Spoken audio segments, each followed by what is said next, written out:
Bismillahirrahmanirrahim. Assalamualaikum warahmatullahi wabarakatuh. Alhamdulillah. Alhamdulillahilladzi 'allama bil qalam, 'allamal insana ma lam ya'lam. Wassalatu wassalamu ala khairil anam, sayyidina wa habibina Muhammadin sallallahu alaihi wasallam. Amma ba'du, faqala rabbi shrah li sadri wa yassir li amri wahlul 'uqdatam min lisani yafqahu qawli. Rabbi zidni ilma warzuqni fahma birahmatika ya arhamar rahimin. Nawaina ta'alluma wat ta'lim wat tadhakkura wat tadhkir wan naf'a wal intifa' wal ifadata wal istifada wal hatha ala tamassuki bi kitabillahi wa sunnati rasulih والدعاء إلى الهدى والدلالة على الخير ابتغاء وجه الله ومرضاته وقربه وثوابه سبحانه وتعالى. Alhamdulillah, puja-puji syukur kehadirat Allah Azza wa Jalla yang masih memberikan kepada kita semua karunia nikmat bisa menunaikan ibadah puasa hingga hari ke-7. Maka mudah-mudahan Allah Subhanahu wa ta'ala memberikan nikmatnya ini, nikmat sehat khususnya dan nikmat kesempatan kepada kita semua untuk bisa menunaikan ibadah puasa tahun ini dalam keadaan sehat walafiat, lancar hingga hari raya Idul Fitri, dan diterima pahala puasa kita oleh Allah Subhanahu wa ta'ala. Amin Allahumma amin. Salawat serta salam semoga selalu tercurahkan kepada Nabi kita Muhammad sallallahu alaihi wasallam yang telah mengajarkan kepada kita segala macam hal kebaikan di agama Islam ini. Maka apabila kita tidak mengetahui, apabila kita tidak belajar dari Nabi kita Muhammad, maka ibadah dan apapun kebaikan kita tidak mungkin dianggap oleh Allah Subhanahu wa ta'ala.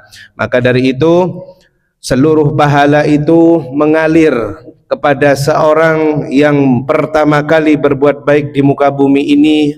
Siapa lagi kalau bukan Nabi kita Muhammad sallallahu alaihi wasallam.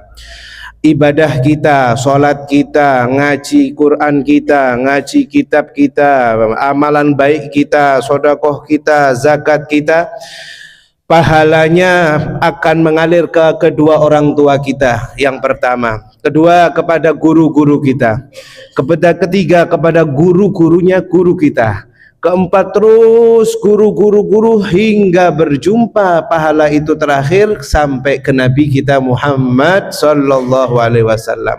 Maka dari itu manfaatkan kesempatan bulan Ramadan ini dengan puasa dan beramal dan melakukan amal kebaikan sebanyak-banyaknya, khususnya bukan dengan memegang handphone ya, apalagi libur ya, anak-anak kita yang sudah kita besar kita fasilitasi HP, tab dan lain sebagainya, kita biarkan mereka bermain tanpa memandang waktu, apalagi bermainnya di dalam masjid. Fa na'udzubillahi min dzalik. Jadi bermain ya bukan untuk ke hal yang darurat, dia malah bermain game online di dalam masjid dan ketika darusan. Fa na'udzubillah tsumma na'udzubillah ya. Ini adalah hal kemunduran zaman, bukan kemajuan zaman ya. Seseorang itu diberikan kelebihan rezeki oleh Allah untuk bisa menunaikan ibadah puasa, manfaatkan untuk mengaji ya. Al-Quran yang ada, kalau kita tidak bisa mengaji dengan Al-Quran yang ada, kita megang HP dengan mengaji Al-Quran, itu alangkah lebih baik ya. Malah ini Ramadan nambah dosa baru. Anak kita main di masjid, kemudian sama cangkruan sama yang ngaji gak ada yang mendengar. Na'udzubillahi min dzalik. Ini sudah terjadi bukan tahun ini, dari tahun-tahun yang lalu. Nah, alangkah baiknya yang menegur bukan hanya guru saja, ustadz saja, bukan, yang dewasa pun, yang sesama teman pun, kewajiban seorang muslim itu saling mengingatkan. Fadzakir fa inna dzikra tanfa'ul mu'minin. Salinglah kalian mengingatkan satu dengan yang lain, sesungguhnya saling mengingatkan itu bermanfaat bagi kaum mukminin. Maka manfaatkan bulan Ramadan ini dengan benar-benar kita ngaji Al-Quran. Kapan lagi mau ngaji khusyuk, mau ngaji selain di luar bulan Ramadan? Kapan coba? Ayo, dari 12 bulan ini Allah kasihkan 1 bulan khusus untuk hambanya puasa. Badan yang kita sembarang kali ini kita makan semuanya ya, 11 bulan dengan rasa tamaknya kita, dengan makanan yang ada pengawetnya, dengan makanan ini itu ya. Sekarang kan ada, kemarin dulu ada saya lihat di mana namanya, di TV itu, dokter mengatakan kalau bulan Ramadan pasien UGD itu berkurang. Kenapa? Karena banyak orang-orang ketika Ramadan tuh badannya sehat semua. Ya iya, ini jaminan oleh Allah dan jaminan Rasulullah SAW di dalam hadisnya yang sahih, sumu tasihhu, berpuasalah maka engkau akan sehat. Coba sini beritahu kepada saya, adakah cerita orang ketika puasa terus meninggal gara-gara puasa lo ya? Gak ada ya. Mungkin karena sakit atau karena ajal, dia kecelakaan, fana'udzubillah min dzalik dan lain sebagainya. Maka manfaatkan bulan Ramadan ini jangan dengan handphone ya, jangan dengan HP saja, mainan-mainan yang bapak-bapak Facebook Pro, tak apa itu namanya itu, mak-mak itu, ibu-ibu juga scroll ya. Hari ini segera di apa itu, CO payment, Shopee apa sudah pun cukup di luar Ramadan saja itu selesai. Makanya kalau bisa ketika seseorang berjualan, orang mau jual beli, usahakan itu sebelum bulan Ramadan, beli bajunya belum bulan Ramadan. Saya pun seperti itu, sebelum bulan Ramadan sudah ada semua. Nanti ketika Ramadan selesai, khususkan untuk mengaji Al-Quran di rumah. Jangan targetnya cuma hatam sekali.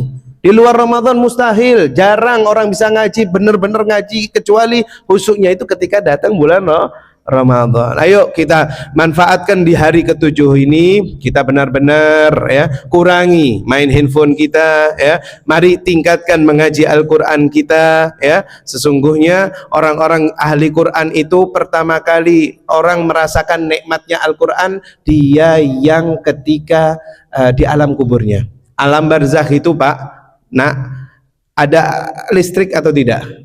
Ada listrik? Nggak ada. Ada AC? Nggak mungkin. Kipas angin? Nggak mungkin. Pernah lihat kuburan? Pernah lihat? Berapa kali berapa? 2 kali berapa? Siapa yang mau ngoncoi? Yang mau nemeni? Yang suami meninggal, istri mau nemeni suaminya? Mustahil. Istri meninggal, suami yang mau menemani? Tidak mungkin. Sendiri-sendiri. Nah, pertama kali yang akan menemani dan mengipasi seorang hambanya di alam barzakh, bahasanya ya, bahasa umumnya lah, ngipasi istilahnya ya, ialah apa? Bacaan Al-Quran kita. Kita ngaji Al-Quran mulai dari alif, ba, ta, ini anak-anak ini. Dulu kan kita pastinya nggak seperti ini, nggak langsung tua. Ada proses kita belajar alif, ba, ta bersama guru kita yang satu, bersama guru kita yang kedua, bersama guru kita yang ketiga. Semua itu guru, tidak ada mantan guru. Tetap Anda harus menghargai orang yang mengajarkan satu huruf di dalam kehidupan Anda. Saya pun mengingat guru saya, siapapun yang sudah mengajarkan meskipun satu huruf saja, selama manfaat untuk diri kita, itu kita anggap guru. Makanya Sayyidina Ali karamallahu wajhahu mengatakan, ana abdun man 'allamani harfan. Aku adalah hamba, aku ini pembantu bagi yang mengajariku satu huruf. Siapa yang mengatakan tadi? Sayyidina Ali radhiyallahu anhu karamallahu wajhahu ya. Beliau adalah sepupu Rasulullah sallallahu alaihi wasallam dan menantu Rasulullah sallallahu alaihi wasallam. Ana abdun, saya adalah hamba, saya adalah orang yang mau disuruh apapun kepada orang yang mengajariku meskipun satu huruf. Meskipun gak ngaji di pondok, tapi sampean belajar dengan orang yang di jalanan, sampean diajari hal yang baik oleh orang yang mungkin dia bukan statusnya guru, statusnya ustadz, itu menjadi guru sampean. Ya, makanya orang yang memang mereka itu berbuat baik, ya, makanya disebutkan para ulama mengatakan undur maqal wala tandur manqal. Lihatlah apa yang dikatakan, jangan lihat siapa yang berkata. Mungkin yang berkata lebih muda daripada kita, tapi kalau omongannya benar, maka ambil kebaikannya.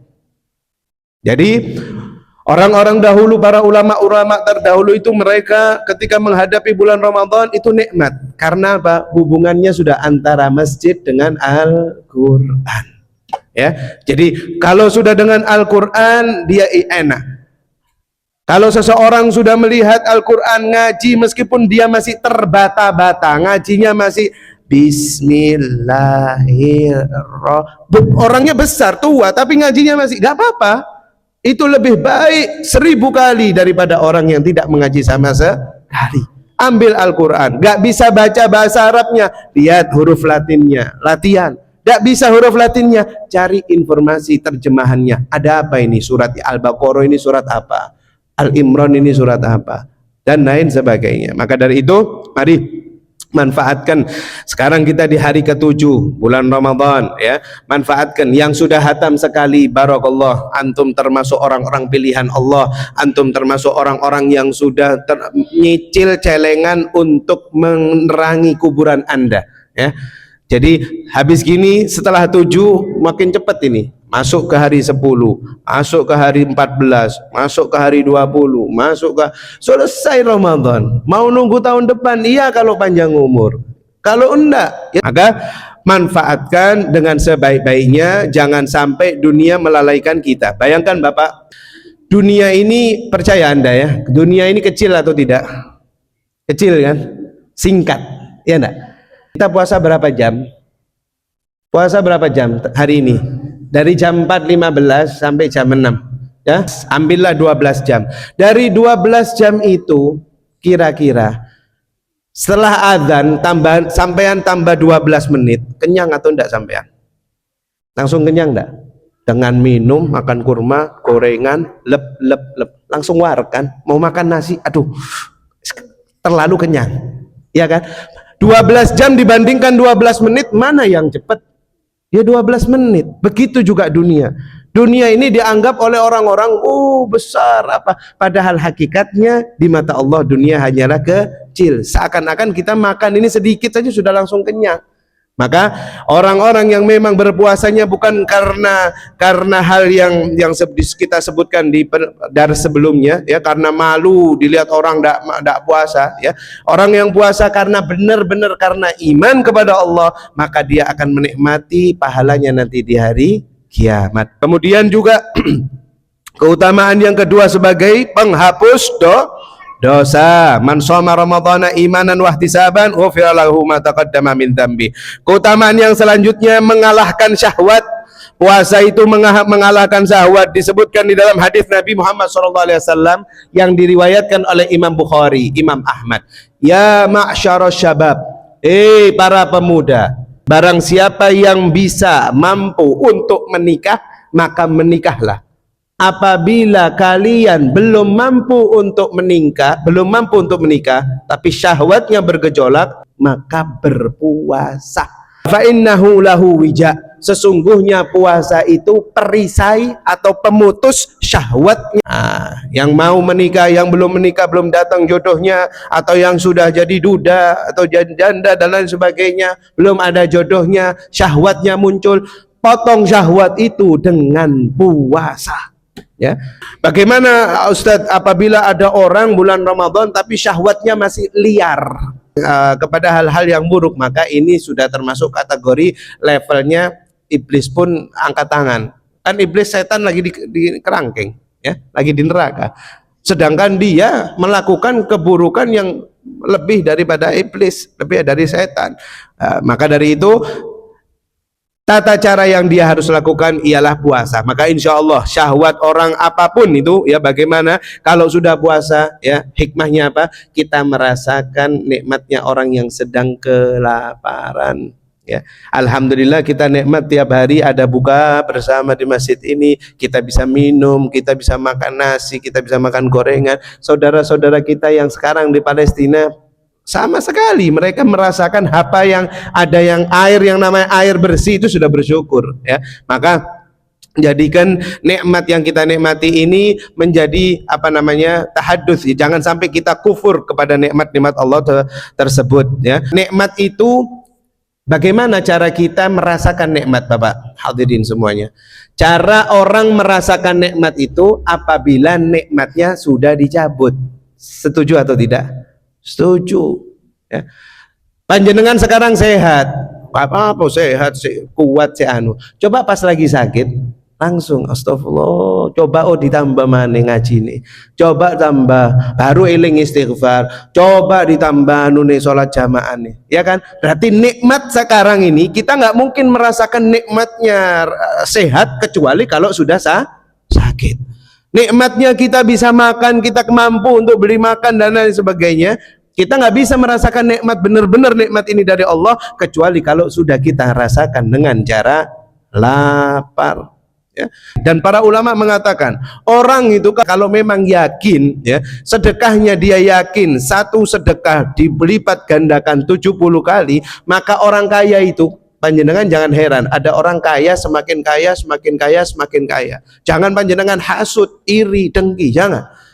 Bisa jadi sedekahnya dia itu lebih banyak daripada kekayaannya. Makanya sama Allah, awakmu metukno duit ditambah lagi, metukno maneh ditambah lagi. Itu sistemnya Allah, bukan sistem orang bakhil.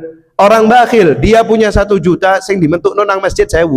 Nah, 5.000 wis untung-untung. Fanaudzubillah. Oh ya Ustaz, nanti kalau saya punya, insya Allah kalau tanah saya yang di desa laku, setelah laku 500 juta lah sodakonya cuma 1 juta. Gede 1 juta. Iya gede bagi yang punya uangnya orang punya uang 2 juta, sodakohnya 1 juta itu besar. Tapi 500 juta mengeluarkan sodakohnya 1 juta ya kecil.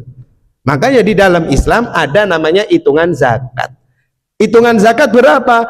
2,5%.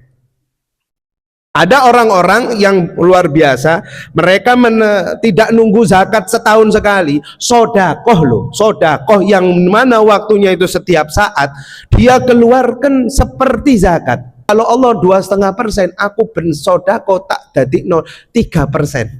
Ada orang-orang seperti itu, dan mereka yang seperti itu rata-rata semakin menjadi orang kaya.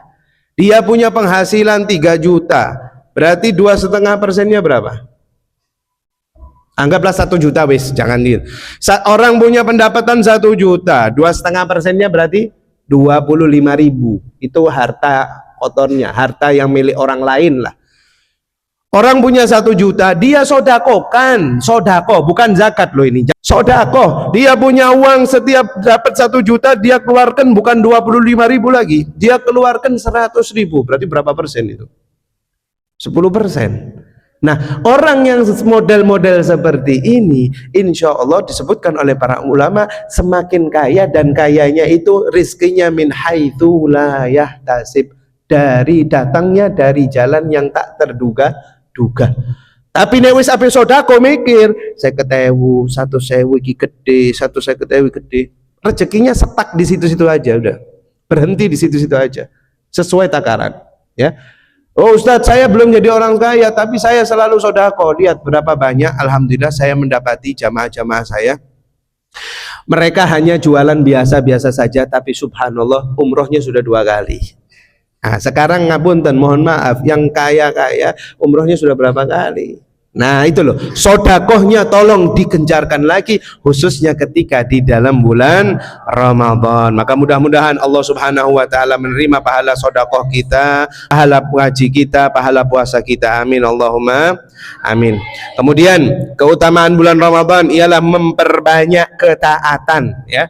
Li'annahu tadhkuru ju ahlin nar wa dhama'hum fahathahu dzalika ala taktsiri ta'ah liyanju biha minan nar. Ini ada ulama mengatakan orang yang puasa itu mengingat kelaparan dan hausnya ahli neraka, ya.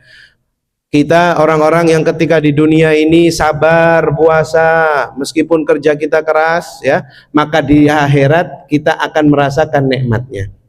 Orang yang ketika di dunia sudah susah, kemudian dia masih tidak puasa, wes susah tambah nyusakno dirinya nanti di akhirat, itu adalah orang-orang yang merugi.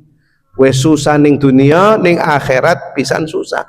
Karena apa? Di hadis Tirmidzi, Rasulullah SAW juga bersabda, orang yang sengaja tidak berpuasa di siang bulan Ramadan karena alasan kerja atau karena alasan yang tidak masuk akal, istilah yang mengada-ngada, disebutkan nanti di hari kiamat mulutnya akan ditarik oleh tambang, ditarik kemudian dilepas, rontok kepalanya, ini kulit kepalanya rontok, dipasang lagi, ditarik lagi, mulutnya ditarik. Ya, na'udzubillahi min dzalik. Ustadz, bagaimana kalau ini terjadi pada masa lalu saya? Saya sekarang sudah taubat, taubatan nasuha. Mungkin saya dulu memang tanda kutip nakal lah istilahnya lah, tidak puasa Ramadan, tapi sekarang saya taubat, saya pengen selalu puasa. Oh, enggak apa-apa, alhamdulillah. Ini adalah suatu nikmat yang luar biasa. Mudah-mudahan taubat panjenengan diterima oleh Allah Subhanahu wa taala. Tapi puasanya wajib di sahur. Nyaurnya kapan? Godoknya kapan? Apakah bulan Ramadan bisa mengkodok puasa? Ya tidak bisa. Ya mengkodoknya nanti ketika di luar bulan Ramadan. Begitu juga dengan ada orang-orang, Ustadz, saya sholatnya dulu sering tarikus sholat, sering meninggalkan sholat, melani pekerjaan saya, demi pekerjaan saya meninggalkan sholat saya. Tapi sekarang saya taubatan nasuha, saya pengen sekarang benar-benar sholat jamaah 5 waktu. Alhamdulillah, itu adalah suatu kenikmatan. Tapi sholat yang Anda telah tinggalkan di masa lalu itu tetap wajib diqodho. Ya. Berapa Ustadz? Saya meninggalkan mungkin sekitar 1 bulan misalnya. Maka kalau 1 bulan, ya dihitung seharinya sholat itu 5 waktu, dihitung sekali 1 bulan. Kapan melakukannya Ustadz? Melakukannya ketika setelah sholat fardu. Ya.